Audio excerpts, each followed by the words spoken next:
Hello दोस्तों, नमस्कार। जितने भी पीएनएसटी के कैंडिडेट्स हैं जिन्होंने अभी एग्ज़ाम दिया है 2021-22 में, और जो इस बात का इंतजार कर रहे थे कि डीएमए की काउंसलिंग तो होना ही है, क्या डीएचएस भी इसी से काउंसलिंग कराएगा, तो बिल्कुल नोटिफिकेशन आ चुका है, बिल्कुल तय हो चुका है। जैसे कि मैंने पहले वीडियो में भी कहा हुआ था कि 99% ये चांस है कि डीएचएस इसी एग्ज़ाम से काउंसलिंग कराएगा, अलग से एग्ज़ाम नहीं लेगा। तो ये अब तय हो चुका है। पीईबी की ऑफिशियल वेबसाइट पर नोटिफिकेशन आ चुका है कि डीएचएस भी इसी में शामिल होंगे, अलग से एग्ज़ाम डीएचएस का नहीं होगा। डीएचएस जो डीएमई का एग्ज़ाम हुआ है इसी से काउंसलिंग कराएगा, इसी से अपनी 560 या 70 जो भी सीटें हैं उसको इसी से फिलअप करेगा। पर काउंसलिंग पहले किसकी होगी, डीएमई की या डीएचएस की, वो काउंसलिंग का जब नोटिफिकेशन चालू होगा तभी पता होगा। और ज़्यादातर चांस ये है कि डीएमई पहले काउंसलिंग कराएगा और उसकी काउंसलिंग प्रोसेस हो जाने के बाद डीएचएस की काउंसलिंग होगी। पर यह बात तय हो चुकी है कि डीएचएस की भी काउंसलिंग इसी एग्जाम से होगी, अलग से एग्जाम डीएचएस नहीं कराएगा। इस बात को समझने के लिए यहाँ पे कुछ बातों को पहले समझिएगा। पूरे वीडियो को ध्यान से समझकर देखिएगा, नहीं देखना है तो अभी से बंद कर दीजिए, पर स्किप कर करके मत देखिएगा। जानकारी यदि अच्छी लगती है, आप नए व्यूवर्स हैं तो हमें सब्सक्राइब कर लीजिए, बेल आइकन के आल के साथ में सब्सक्राइब कर लीजिए। वीडियो अच्छा लगता है तो लाइक कीजिएगा, कमेंट कीजिएगा। देखिए हम वीडियो पे आते हैं। यहाँ पे आप बात करेंगे एमपी पीएनएसटी बीएससी नर्सिंग 2021-22 का जो एग्ज़ाम हुआ, जो आप लोगों ने दिया, डीएचएस की काउंसलिंग भी इसी टेस्ट से होगी। ये जो टेस्ट आपने दिया था इसका रिजल्ट 28 नवंबर को आ चुका है। रिजल्ट आपके पास है, क्या रैंक है क्या नहीं है वो सब कुछ डाटा आपके पास है। तो नोटिफिकेशन आ गया है, मैं अभी दिखा रहा हूँ आपको नोटिफिकेशन, पहले इस बात को समझ लीजिएगा। डीएमई और डीएचएस, पहले इस बात को बहुत ध्यान से समझिएगा। डीएमई का पूरा नाम होता है डायरेक्टरेट ऑफ मेडिकल एजुकेशन, ठीक है। इसको हिंदी में बोलते हैं चिकित्सा शिक्षा विभाग। तो इसका एग्जाम था, इसकी काउंसलिंग तो बिल्कुल 101% होना ही है, और पहले ऐसी ही काउंसलिंग होगी। 10 दिसंबर के पहले पहले तक काउंसलिंग स्टार्ट हो जाएगी, 99% चांस है, ठीक है। ये समझ लीजिएगा 10 दिसंबर के पहले पहले हो जाएगी डीएमई की काउंसलिंग, उसके बाद डीएचएस की होगी। हो सकता है दोनों साथ में भी हो जाए, वो देखने वाला। पर ज़्यादातर चांस है कि डीएमई पहले कराएगा, डीएचएस बाद में, क्योंकि साथ में नहीं होती, आगे पीछे काउंसलिंग होती है इनकी। तो पहले डीएमई बाद में डीएचएस की, ठीक है। तो चिकित्सा शिक्षा विभाग, इसकी एग्जाम हुआ था, इसकी काउंसलिंग भी होगी, बिल्कुल तय है। पर क्या डीएचएस भी काउंसलिंग कराएगा, ये सस्पेक्ट वाला विषय था। तो ये क्लियर हो चुका है कि डीएचएस भी इसी से काउंसलिंग कराएगा, अलग से एग्जाम नहीं देगा। मैंने अब उन लोगों की परेशानी, मैंने पहले भी जब शुरुआत में मैंने जब वैकेंसी आई थी तो मैंने कहा था कि ऐसे लोग जो डीएचएस में जाना चाहते हैं, वो कुछ लोग फॉर्म नहीं भर रहे थे कि डीएचएस के अलग से काउंसलिंग आएगी तब हम उसमें जाएंगे, डीएमए में हमको नहीं करना। तो मैंने उस टाइम भी कहा था कि आप फॉर्म भर दीजिए, एग्जाम दीजिए, क्योंकि श्योर नहीं है कि डीएचएस बात में मतलब एग्जाम लेगा अलग से। यदि ऐसे में आप हैं तो देखो फंस गए हैं ऐसे लोग। जो कुछ लोग थे मेरे संपर्क में भी, मेरे कोचिंग के भी कुछ ऐसे बंदे, पर उनको तो मैंने बोल करके एग्जाम दिलवा दिया था, पर कुछ ऐसे थे, है ना, और है वो सुनने में ऐसा आया, और कुछ लोगों का संपर्क भी हुआ कि जिन्होंने डीएचएस में जाना है करके डीएमई का फॉर्म ही नहीं डाला था, ठीक है, और वो ने एग्जाम नहीं दिया। अब डीएचएस की काउंसलिंग इसी से हो रही है, अब वो पछताते रह जाएंगे, ठीक है, और उनका साल खराब हो जाएगा। तो मैंने पहले भी कहा था कि आप फॉर्म डालिए, डीएचएस के इंतजार में मत रहिए। होती है तो अच्छी बात है, नहीं होती है, कहीं नहीं हुई, क्योंकि ये चांस लग रहे थे और आखिरकार यही हुआ। तो ऐसे कैंडिडेट, ऐसी लड़कियां जिन्होंने डीएचएस कॉलेज में से ही हमको बीएससी नर्सिंग ट्रेनिंग करना है करके डीएमई का फॉर्म नहीं भरे थे, क्योंकि डीएमई का है, डीएचएस का अलग से आएगा, या 2021 का है, 22 का अलग से आएगा, ऐसा वैसा करके जो है फॉर्म नहीं डाले थे, आज वो पछताएंगे। अब उनका साल खराब हो गया, ठीक है, वो नेक्स्ट ईयर में चलेगा, पर उनके साथी लोग जिन्होंने एग्जाम दिया था वो सिलेक्ट हो जाएंगे, ठीक है। तो यहाँ पे ये बात समझिए, डीएचएस के क्या क्या होता है, डायरेक्टरेट ऑफ हॉस्पिटल सर्विस, ठीक है। इसका हिंदी में होता है चिकित्सालय सेवा विभाग। चिकित्सालय, ये चिकित्सा शिक्षा विभाग है, ये चिकित्सालय हॉस्पिटल सेवा सर्विस सेवा विभाग, इसी को कहा जाता है। या मध्य प्रदेश शासन लोक स्वास्थ्य एवं परिवार कल्याण विभाग। लोक स्वास्थ्य एवं परिवार कल्याण विभाग का मतलब डीएचएस ही है, ठीक है, ये समझ लीजिए। डीएमई चिकित्सा शिक्षा विभाग और डीएचएस का मतलब चिकित्सालय सेवा विभाग, अर्थात लोक स्वास्थ्य एवं परिवार कल्याण विभाग, मध्य प्रदेश शासन, ठीक है, ये इसका भाग है। तो ये मैं क्यों बता रहा हूँ, इसको समझना, क्योंकि अब जो पीबी की हम वेबसाइट पे चलते हैं वहाँ पर एक नोटिफिकेशन आया हुआ है 3 पेज का, है ना, उसमें टॉप 10 की लिस्ट भी है, जो आपके एमपी टॉप 10 है जिन्होंने टॉप किया उसकी लिस्ट भी है, और ये काउंसलिंग डीएचएस इस काउंसलिंग में शामिल होने वाला है, इस एग्जाम की काउंसलिंग में, वो भी वहाँ पे साफ तौर पर लिखा हुआ है। मैं आपको दिखाता हूँ अभी, आइए।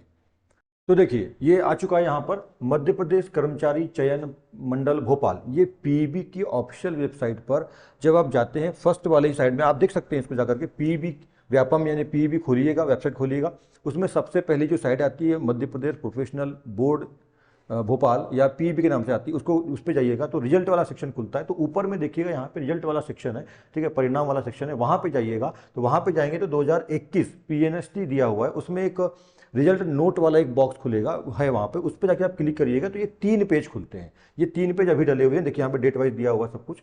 तो मध्य प्रदेश कर्मचारी चयन मंडल भोपाल पीबी की वेबसाइट है ये, परीक्षा परिणाम PNST 2021 pre nursing selection test, ठीक है, यहाँ पे सब कुछ दिया है। देखो ऑनलाइन परीक्षा हुई थी 18 से 21 अक्टूबर 2022 को, इसका परीक्षा परिणाम तिथि घोषित कर दिया गया है, परीक्षा परिणाम 28 नवंबर 2022 को, ठीक है, आप जानते हैं, ठीक है। ये पहले पेज। दूसरे पेज में देखिए यहाँ पे बात है, अब दूसरे पेज में समझिएगा इस बात को।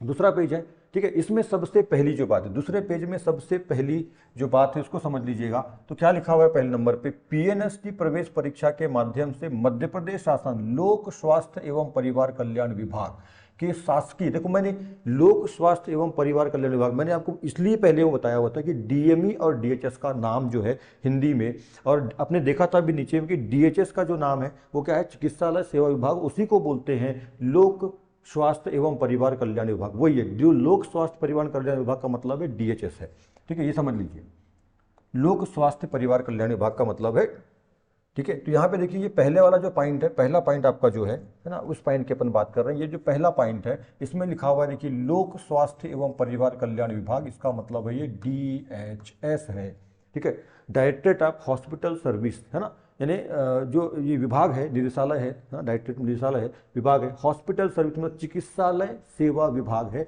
इसी को कहा जाता है लोक स्वास्थ्य एवं परिवार कल्याण विभाग। तो जो क्या लिखा हुआ है, पीएनएसटी प्रवेश परीक्षा के माध्यम से मध्य प्रदेश शासन लोक स्वास्थ्य एवं परिवार कल्याण विभाग, बोले तो डीएचएस के शासकीय जनरल नर्सिंग प्रशिक्षण केंद्रों पर, शासकीय बीएससी नर्सिंग कॉलेजों में, ठीक है, निर्धारित सीटों पर प्रवेश दिया जाएगा। मतलब डीएचएस की भी काउंसलिंग इसी से होगी, ये साफ तौर पे यहाँ पे लिखा हुआ है। एक बार फिर देख लीजिए, पीएनएसटी प्रवेश परीक्षा के माध्यम से मध्य प्रदेश शासन लोक स्वास्थ्य एवं परिवार कल्याण विभाग यानी डीएचएस के शासकीय, ठीक है, जनरल नर्सिंग प्रशिक्षण केंद्रों एवं शासकीय बीएससी नर्सिंग प्रशिक्षण केंद्रों, जनरल नर्सिंग प्रशिक्षण का मतलब जीएनएम की बात है, ये जीएनएम की बात है यहाँ पर, तो जीएनएम वालों को भी प्रवेश दिया जाएगा बोल रहा है ना, इसने दोनों बातें यहाँ पे रख दिया है, पर हमको मतलब है यहाँ पे बीएससी से, ठीक है। हम यदि बीएससी की बात कर रहे हैं, बीएससी नर्सिंग की यदि बात कर रहे हैं, बीएससी नर्सिंग, तो यहाँ पे बीएससी नर्सिंग को भी सिलेक्शन मतलब जो है काउंसलिंग इसी से होगी, ये बोला जा रहा है, ठीक है। यहाँ पे ये बात आपको समझ में आ गई, ठीक है, ठीक है। नेक्स्ट, इस परीक्षा में प्रावीण्य सूची में प्रथम 10 पाने वाले अभ्यर्थियों की लिस्ट भी नीचे दी हुई है। बाकी यहाँ पे चीज़ें हैं, आप देख सकते हैं। जो मेन बात थी वो ये है कि डीएचएस की काउंसलिंग, डीएमई का जो एग्ज़ाम हुआ है जिसका रिजल्ट 28 नवंबर को आया है, उसी से हो रही है, तय हो गया। हाँ, एक बात यहाँ पे और समझने वाली है कि ये पीईबी की वेबसाइट पर डला है, जो डीएचएस की वेबसाइट पे ऐसा कोई नोटिफिकेशन अभी तक नहीं आया है, पर पीईबी ने डाला है तो डीएचएस के माध्यम से ही डाला होगा, और बहुत जल्द डीएचएस की वेबसाइट पे भी डल जाएगा, या जो भी वैकेंसी आएगी तो उसकी भी वैकेंसी आएगी, क्योंकि पीईबी बिना किसी उसके परमिशन के, बिना किसी उसे जानकारी की ये नोटिफिकेशन डाल नहीं सकता है। इसका मतलब है डीएचएस भी 100% अब इस पर मतलब काउंसलिंग में शामिल हो रहा है, जैसा कि मैं पहले से आप लोगों को बता भी रहा था कि 99% जो है चांस है कि डीएमई एग्ज़ाम नहीं करा, सॉरी डीएचएस एग्ज़ाम नहीं कराएगा, इसी काउंसलिंग में वो शामिल होगा, और ऐसा हो भी रहा है, ठीक है। बस अब देखना ये है कि डीएमई अपनी काउंसलिंग कब से स्टार्ट करते हैं और डीएचएस उसके बाद कब से स्टार्ट करते हैं, ठीक है, वो भी बहुत जल्द हो जाएगा। अपन यहाँ पे देखते हैं पीएनएसटी 2021 का जो एग्जाम, टॉप 10 एप्लीकेंट रिपोर्ट, यानी टॉप 10 जो है पीएनएसटी के टॉप 10, एमपी के टॉप 10 कैंडिडेट कौन कौन से हैं, तो उसकी लिस्ट यहाँ पे देख लीजिए। पहला प्रियंका पटेल, आप देख पा रहे हैं यहाँ पर प्रियंका पटेल, है ना, ओबीसी से है, मोहनलाल पटेल पिताजी का नाम, प्रियंका पटेल ओबीसी, है ना, फीमेल है, और इनने नंबर लाया हुआ है 97 नंबर, सागर की है ये, 97 नंबर टॉपर है प्रियंका पटेल।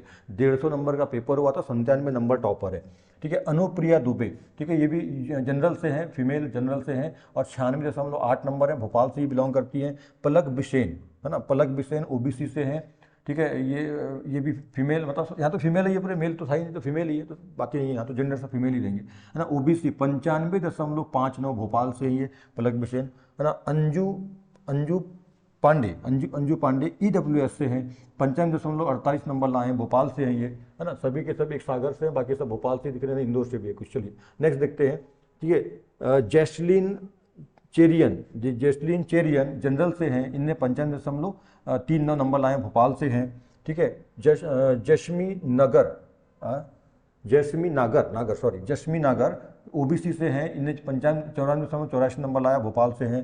ठीक है, नम्रता हरोड़े, ठीक है, इन्होंने ये ओबीसी से हैं और 94.53 नंबर है, 5-3 नंबर लाया, इंदौर से हैं। ठीक है, जो 8वीं टॉपर है वो है दीक्षा बघेल जनरल से हैं ये, है ना। इनका जो नंबर है 93.98 है, ग्वालियर से हैं ये। ठीक है, नंदनी सिसोदिया, ठीक है, ओबीसी 93.48 नंबर इनके, इंदौर से हैं ये। और लास्ट टॉपर जो 10 टॉपर है स्वाति पांचाल, ये ओबीसी से है, 92.5, है ना, रतलाम से है ये। तो इस तरह से आपने देखा है टॉप 10 लिस्ट है। ठीक है, सबसे ज़्यादा जो टॉपर है इस साल की 2021 जो एग्जाम हुआ था 22 में हुआ, इसकी टॉपर प्रियंका पटेल है। ठीक है, ओबीसी कैटेगरी से है। ठीक है, 97 नंबर जो है हाईएस्ट नंबर है और सागर से बिलोंग करती हैं। तो ये इनका तो बिल्कुल होना ही है, ये तो जहाँ चाहेंगे वहाँ इनको कॉलेज मिलेगा। तो यहाँ पे मेन बात ये थी कि टॉप 10 लिस्ट भी आपने देख लिया और नोट भी आपने देख लिया ये वाली। ठीक है, आप जाके इसको वेबसाइट पर भी देख सकते हैं, मैंने आपको बता दिया कहाँ देखना है ना। तो ये जो है आपका पहला पॉइंट है, इसमें साफ लिखा हुआ है कि डीएचएस भी इस एग्जाम की काउंसलिंग में शामिल हो रहा है। तो इसका मतलब अब ये होगा 810 और 570। तो 810 डीएमई की है, 560 या 70, क्योंकि पिछले बार 70 पे सिलेक्शन हुआ था डीएचएस का। तो ये जो भी सीट है, तो ऐसे मिलाकर के 1370 या 80 सीटों पे सिलेक्शन होना है। तो जिन लोगों की कट ऑफ, ठीक है, आप ध्यान रखिएगा, जिन लोगों का जो कट ऑफ जो गया था, अब वो कट ऑफ थोड़ा सा बढ़कर के नीचे आ जाएगा, है ना। और मैंने कहा हुआ भी था, मैंने जो कट ऑफ आपको पहले दिया हुआ था उससे मैंने कहा था कि आपको जो है 3 से 4 नंबर जो कट ऑफ है आगे पीछे हो सकता है। जो मैंने दिया था 99% श्योर मैंने कट ऑफ कहा था, परंतु कहा था कि 3 से 4 नंबर जो है इसमें अप डाउन हो सकता है, वो नॉर्मलाइजेशन के हिसाब से और जो कैंडिडेट बैठे हैं उसके हिसाब से, कि डीएचएस और डीएमई शामिल होता है कि नहीं होता, उस हिसाब से। तो आप देखिएगा, जो मैंने कट ऑफ बोला था वो 70 प्लस बोला था, तो 70 प्लस के ऊपर लगभग गया है। तो 75 प्लस जो है जनरल का गया है, 70 प्लस 72 प्लस लगभग गया है। तो मैंने 70 लगभग बोला था ओबीसी वालों के लिए, 75 बोला था, सॉरी 65 प्लस कहा था मैंने, 65 प्लस कहा था मैंने। तो ये 72 लगभग जा रहा है। तो ये 5 से 7 नंबर का आगे पीछे हो गया। मैंने 3 से 4 नंबर कहा था, ये बढ़कर थोड़ा 2-3 नंबर ज़्यादा हो गया। तो ये लगभग जो कट ऑफ है, श्योर तो नहीं कह रहा हूँ, पर मैं 99% जो बोला था मैंने कि 4 से 5 नंबर अप डाउन जाएगा। तो मैंने बोला था कि 65 प्लस ओबीसी जाएगा, या अदर सबके लिए ऐसे ही कहा हुआ था कि सभी जो मैंने कट ऑफ दिया, मेरे पुराने वीडियो में जाकर देख भी लीजिएगा कि मैंने कहा था कि 65 ओबीसी के लिए मैंने कहा था 65 प्लस। ठीक है, तो 65 प्लस का मतलब ओबीसी जा रहा है लगभग 70 से 72 जा रहा है, जो कट ऑफ जाने वाला है ना। 70 लगभग इसके 72 प्लस है, उसका सिलेक्शन श्योर है। डीएचएस की सीट भी अब आ चुकी है। तो मैंने कहा था 75 प्लस 3 से 4 नंबर अप डाउन, तो मैंने लगभग 4 नंबर आप देते हो तो कितना हो गया, 69 हो गया। अब 72 लगभग जा रहा है। तो 2 से 3 नंबर, जो मैंने 3 से 4 नंबर अप डाउन कहा था, वो यदि मैं 6 से 7 नंबर अप डाउन बोलता तो वो करेक्ट बैठ जाता। ठीक है, तो इस बात को समझिए। कई लोग मुझे कमेंट कर रहे हैं कि सर आपने तो कहा था कि 65 में सिलेक्शन हो जाएगा, तो सर ये तो 72 के ऊपर लिस्ट जा रही है। तो मैंने ये कहा था कि 65 प्लस 99%। और मैंने ये भी कहा था, आप पूरा वीडियो देखते नहीं है, समझते हैं नहीं है, कुछ भी देखते हैं आप स्किप करके समझते हैं नहीं बातों को। तो ये देखिए, मेरा कहने का मतलब ये है कि आप चीज़ों को वीडियो जब देखते हैं, आप देखना है तो देखिए, ना देखे तो पूरा मत देखिए, पर अधूरा ज्ञान मत प्राप्त कीजिए। ज्ञान लेना है तो पूरा लीजिए, अधूरा मत लीजिए। मुझे बहुत सारे लोगों के कमेंट्स आए हैं, मैंने देखा कमेंट में, तो आप बोलेंगे सर आपने तो कहा था कि 65 में हो जाएगा और अब तो 65 वाले का तो इतना रैंक आया। तो मैंने ये कहा था कि 65, आज भी वीडियो डला हुआ है, जाके देख लीजिएगा। ठीक है, 65 प्लस कहा था मैंने ये कहा था कि 65 प्लस जाएगी और उसमें 3 से 4 नंबर अप डाउन जाएगा। तो यदि 65 प्लस बोल रहा हूँ और 4 नंबर अप बोल रहा हूँ, अप डाउन तो नहीं हो सकता, अप हुआ है, अब बोल रहा हूँ तो 69 बनता है, और जा कितने पे रही है, 73 पे। तो 2 से 3 नंबर का मेरा अंतर आ रहा है ना। मैंने ये नहीं कहा था कि 65 पे हो जाएगा, मैंने कहा था कि 65 प्लस 3 से 4 नंबर अप डाउन जाएगा। तो 4 नंबर हो गया 69, और लगभग 70 प्लस जा रही है, 70, 71, 72 प्लस जा रही है ओबीसी। ऐसे ही आल सभी कैटेगरी के लिए ऐसा ही है। तो मैंने जो 3 से 4 नंबर कहा था, यदि वो उसको मैं 6 से 7 नंबर बोलता तो मेरा परफेक्ट बैठ जाता। तो आप लोग क्या वीडियो को पूरा देख के समझते नहीं है, अपना ही दिमाग लगा लेते हैं और फिर परेशान हो। इस बात का ध्यान रखिए। ठीक है, वीडियो को पूरा देखिए, समझिए, सिर्फ देखिए ही मत, पूरा देखिए और समझ के देखिए, तब आपको पूरी बात समझ में आएगी। So good luck, thank you.